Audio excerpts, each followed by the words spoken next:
Yes, omukyala amanyiddwa nga Fulufiga naye nga amanya g'amatuufu ye Jennifer Nakangobi ate nga abasinga obungi era bamuyita Mama Fangoni kubanga atera nnyo okukozesa erinnya eryo. Essaawa eno wenjogerera gakaaba gakomba. Ate omukyala Rema Namakula ye ewuwe masanyu meereere. Mbaniriza mwena abali ku NCK TV mwebali kubanga muli naffe, mwebali kutambula naffe. Gigenda gitya gitambula gitya. Yabanga olunaku lukutambulidde ddi olwaleero. Kantwale n'omukisa guno kubanga nkukulisaayo yonna gy'otambulidde olunaku olwaleero gigenze gitya gitambudde gitya. Bulijjo nkyogerako nti munnange olunaku oluba luganye si enkomerero naye luba lukkiriza. Amiina, tulisiimira Mukama Katonda. Naye bwe luba nga luganye tuba tusaba nti oba oliawo olunaku olw'enkya luyinza okuba nga lukutambulira bulungi. Ebintu biwe bityo bwe bitambula. Bwe luba luganye tokolima. Nalwo olusiimira Mukama Katonda nti olukeesezza n'asobola okuba nga ate asobodde okuba nga ate aluzibya. Bwe tomanyi olunaku olw'enkya ajja kuwa ebirungi.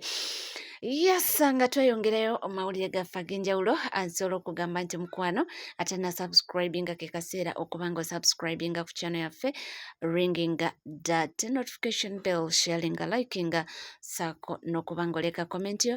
Ebisigadde byonna butereevu amawulire nja kuba nga ngakuwa era nja kuba nga ngakutuusaako wonna w'oli wonna wasinzidde. Omukyala amanyiddwa nga Fulufiga eba Mama Fangoni, ago ge mannya gatera nnyo okweyita naye nga bwe nabagambye mu ntandikwa nti amannya g'amatuufu ye Jennifer Nakangobi. Essaawa eno wetwogerera munnange gakaaba gakomba oba wandigamba nti ali mu matigga. Gye buvuddeko neno yali mu kibuga Dubai. Yagenda Dubai, simanyi oba yagenda mu kibuga wa naye nga yali Dubai era twamulabako nga bali mu kushopinga. Era mu kushopinga kuno simanyi bya shoppingayo naye baali mu kavidiyo awo ng'essanyu libulwa mutta ng'asingako n'omwoki wa gonja amasanyu ge yali ayina ng'ashopinga. Naye kigambibwa nti bwe yamala okushopinga simanyi kyekyaliwo mbu ebintu yagenda n'abirekako awo Dubai ku airport nga bakkirizaganyizza nti ebintu bino bajja kuba nga baderivalinga ku Entebbe International Airport ku lunaku olwawedde olwa yesterday. Naye kati obugumiikiriza bulinga obumuvuddeko oluvannyuma lw'okulindira n'alaba nga talina kyalaba. Agambye nti nedda yalinze olunaku lwa yesterday lwonna ne luggwako nga talina kaalabye. Okitegeera ne luggwako nga talina kaalabye. N'agamba ano wafiira muloge. Olunaku olwaleero akituute ku Facebook n'atandika okuba nga abanja ebintu bye nti mwansuubizza ebintu byange nti mujja kuba nga mubiderivalinga ku Entebbe International Airport nti mwaŋŋamba ku Monday nti ate ebintu nabirekayo nga 19 kati ne munsuubiza nti ebintu mujja bituusaayo ku Monday nti naye paka olunaku olwakakati kati luno lwakubiri siraba bintu byange. Timwagala kunkola ki? Nti mwagala kunziba nti mumpe ebintu byange. So essaawa eno ali mu kubanja bintu kyetumanyi oba binaatuuka naye kyemanyi nti ebinaaba bituuse nga wasobodde okuba nga abiteeka ku mutimbagano tusuubira nti era ajja kuddayo ateeke ku mutimbagano nga beebaza okulabika nga batuusizza ebintu bye nga bw'abadde abyagala. Twamulabako ng'ali eyo bali ne Mama Fiina ng'essanyu ly'ayina kweggamba yafukamira ne wansi nga kweggamba byalaba simanyi na kumanya naye nga w'omanyi Fulufiga ye muzibu nnyo. Olwaleero asiima enkya n'avuluga leero abeera musanyufu luli n'akuvuma. So oyo ye mukyala Fulufiga naye abasinga obungi twamumanyira tumanyi nti ze mbeera ze abeera awo olumu n'abeera mu mbeera ze zitategerekeka naye nga yoyo Fulufiga waffe. So yo webitambudde naye nga tusuubira nti bwe banaaba nga bamaze okuba nga ate nga binaaba nga bimaze okuba nga bituuka ku Entebbe International Airport tusuubira nti ajja kuba nga ate abeebaza nga wasobodde okuba nga ateeka ku mutimbagano ng'abanja. Tusuubira nti ajja kuddamu ateeke ku mutimbagano era nga abeebaza. Nga tuvuddeko omukyala Fulufiga tuddeko owa mwana muwala Rema Namakula, omuyimbi waffe ow'eggwanga mukyala Dr. Omubwati. Nno lijja kuba lunaku lwa nkya ajja kuba ajaguza amazaalibwa ge omukyalo ono Rema Namakula.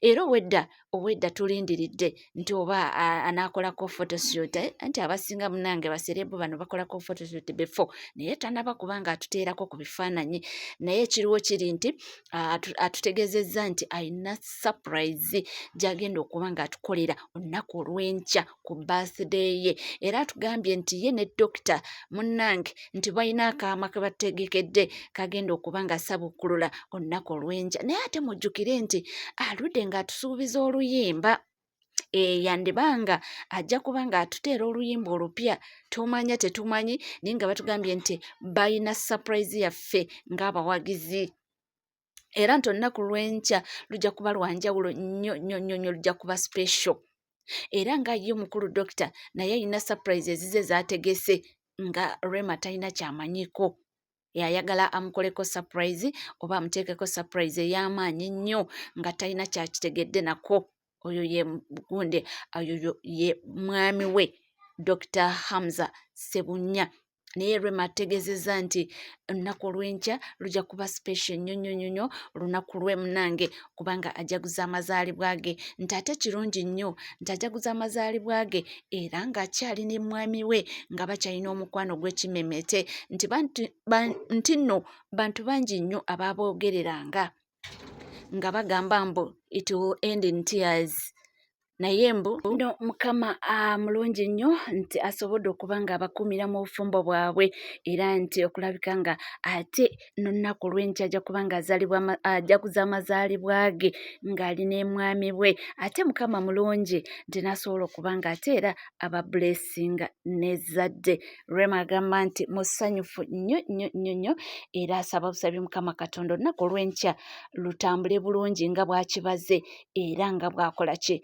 nga wakipulaninga ate naye atugambye mbu ayinayo surprise gy'ayagala okuba nga akolera dokita mbu ayina surprise gy'ayagala okuba nga akolera mwami we kubanga agambye mbu bingi nnyo byamukoledde nti okuva yasalawo munange n'agamba nti yono gwenonze mu bangi tamusuuliridde tamulekeredde nti kwegamba buli kimu kitambulanga we baakibala era agamba nti mukama mulungi ku nnaku olw'enkya ayagala kuba nga akolayo ekintu ekiri special eri abawagizi be abamubeerereddewo ebbanga eryo lyonna abawagizi be abatamusuuliridde era munnange agambye nti nga ye nebba Dr. Hamza balina ekintu ekyamaanyi kye bagenda okuba nga basabukkulula olunaku olw'enkya era agambye nti bingi nnyo bye badisikasinzeeko naye tayagala kujjula ebitayidde ayagala emmere ejje bulungi nnyo then alyoke agijjule mu public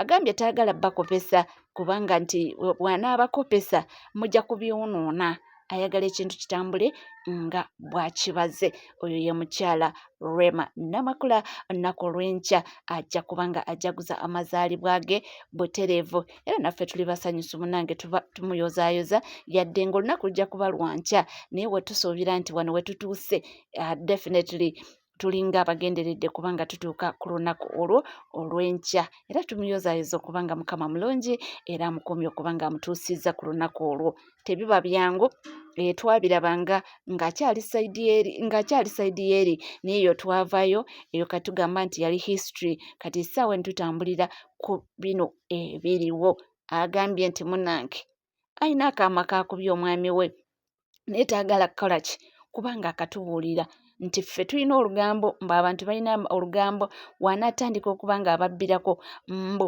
bijja kuba nga ate bijja kuba nga bituuka ewa mwami nga n'olunaku terunakola ki terunatuuka oyo ye muyimbi waffe Rema Namakula naye nga ngamba kimu nti mikwano gyaffe tukyali wamu era ng'omukutu guli gumu gwokka that is NCK TV gwali atana subscribinga ke kaseera okuba nga osubscribinga ringinga that notification bell sharinga likinga saako n'okuba nga oleka comment ebisigadde butereevu tujja kuba nga tukoma mu masaawo n'amawulire mangi nnyo tovaawo tubaagala nnyo era tubaagalira ddala.